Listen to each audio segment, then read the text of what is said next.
اور اسی طرح اور بھی گندم سے بناتے ہیں، جو سے بناتے ہیں، مکئی سے بناتے ہیں، شہد سے، یہ سب کی تفصیلیں احادیث مبارک میں موجود ہیں۔ لیکن شکر کی بات اس وقت ہے کہ جب تک آیت تحریم نازل نہیں ہوئی، یعنی ابھی شراب حرام نہیں ہوئی۔ سب سے پہلے اس بارے میں جو دعائیں کی ہیں نا وہ سیدنا عمر نے کی کہ اللہم بین لنا بیان شافیا، یا اللہ اس کے بارے میں کوئی واضح حکم جاری فرما۔ تو سب سے پہلی آیت جو اتری نہ حرمت خمر کے لیے وہ یہ تھی کہ یسألونک عن الخمر والمیسر، لوگ آپ سے جوئے اور شراب کے بارے میں پوچھتے ہیں، قل فیہما اثم کبیر، ان دونوں میں گناہ تو ہے، ومنافع للناس، لیکن لوگوں کے لیے نفع بھی ہے، فائدہ بھی ہے۔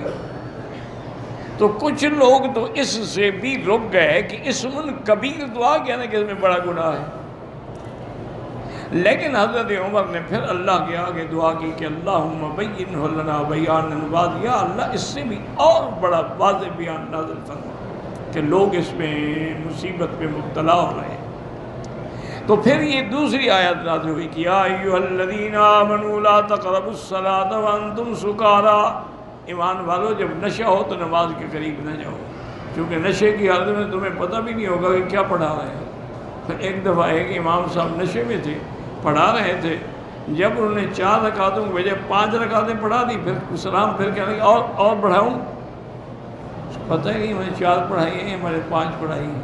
تو اس لیے اللہ نے حکم دے دیا کہ نشے کے عالم میں تم نماز کے، تو اب کافی لوگ اس وجہ سے رک گئے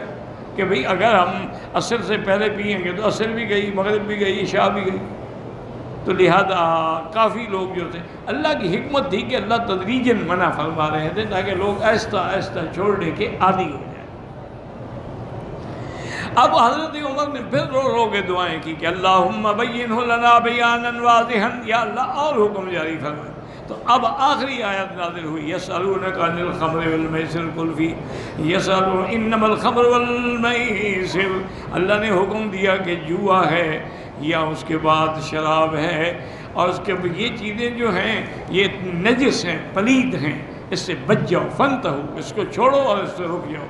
تو اب صحابہ کرام رضوان اللہ علیہم اجمعین کو جب یہ حکم ملا، اگر گلاس ہاتھ میں تھا تو انہوں نے توڑ دیا۔ صحابہ تو تعمیل کرنا جانتے تھے نا کہ جب اللہ کا حکم آ گیا تو بات ختم ہو گئی۔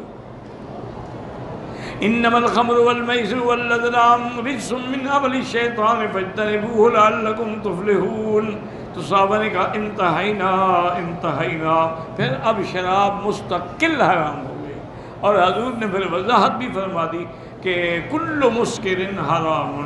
ہر نشہ آور چیز جو ہے وہ حرام ہے، چاہے وہ انگور سے بنائی جائے، چاہے وہ جو سے بنائی جائے، چاہے وہ گندم سے بنائی جائے، جب اس میں نشہ آ گیا وہ حرام۔ پھر جو مسکر ہو اس کا قطرہ بھی حرام ہے اور اس کا لیٹر بھی حرام، قلیل ہو و کثیر ہو سوا۔ میرے آقا رحمت دو عالم صلی اللہ علیہ وسلم کو شہد بے حد پسند تھا، اور آپ یعنی ہر موسم میں شہد کا استعمال فرماتے تھے۔ اگر سردیاں ہوتی تو گرم پانی میں ڈال کے پیتے تھے جیسے ہم چائے پیتے ہیں، اگر سردیاں ہوتی تو گرمیاں ہوتی تو شربت بنا کے پیتے تھے، لیکن سارا سال بھی۔ تو لازمی بات ہے کہ جو چیز حضور کی اتنی محبوب ہو اس کے اندر پھر کتنی برکات، کتنے ثمرات ہوتے ہیں۔